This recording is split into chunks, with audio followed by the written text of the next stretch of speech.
30 years ago, I sat listening to a political consultant describing an election as a one-day sale. He was correct at the time, but those days are long gone and will not come again. Early voting is here to stay.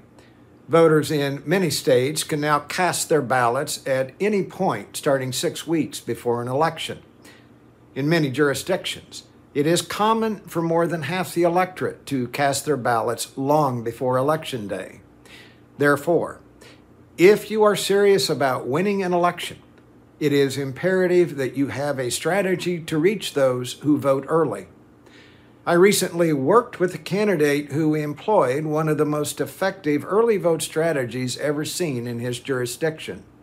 In this video, I'll share some tips on why it works so well. The first tip is to know the rules and the dates that matter. On what date does your Board of Elections start sending absentee ballots to those who've asked for one? On what date does early voting start, where those who want to can physically visit a polling location and cast their ballot? How many early polling sites will there be in your jurisdiction, and where will they be located? When is the deadline for people to apply for an absentee ballot? What is the final day for early voting? This information is basic. It is imperative. If you don't know, find someone who does. Usually it is posted by boards of elections in your state, county, or jurisdiction months before an election. Tip 2, decide how you will reach early voters. In our case, we devised our target list 6 months before early voting started. We began running static ads on Facebook and video ads on YouTube 6 months before Election Day.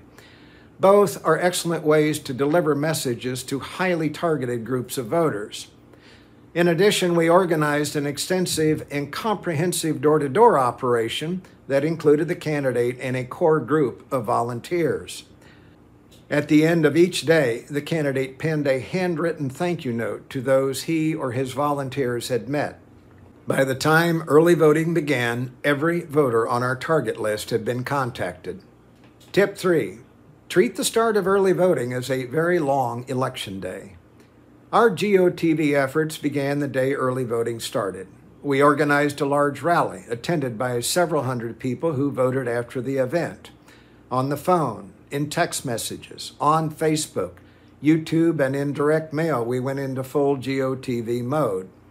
We kept a master list of every person eligible to vote, and every day we received from the Board of Elections an updated list of those who had cast their ballots early, to better concentrate our efforts on those who had not. By the time Election Day rolled around, more than 80% of the electorate had already voted. And we knew from the door-to-door canvassing we'd done that almost 60% of the votes had gone in our favor. As we tallied our numbers the final weekend before Election Day, we knew we'd won. In fact, so many had voted early, we already knew it would set a new turnout record. My client in this race had 2 opponents. They never did figure out what we were doing. During the final weekend, they unleashed several volunteers to go door to door. We just laughed knowing that most of the ballots had already been cast.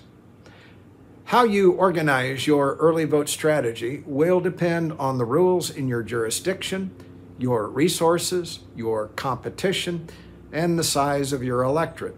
The point is this: a lot of people in your jurisdiction are going to vote before Election Day. You need an early vote strategy. Bad things will happen if you don't have one. I'm Jay Townsend.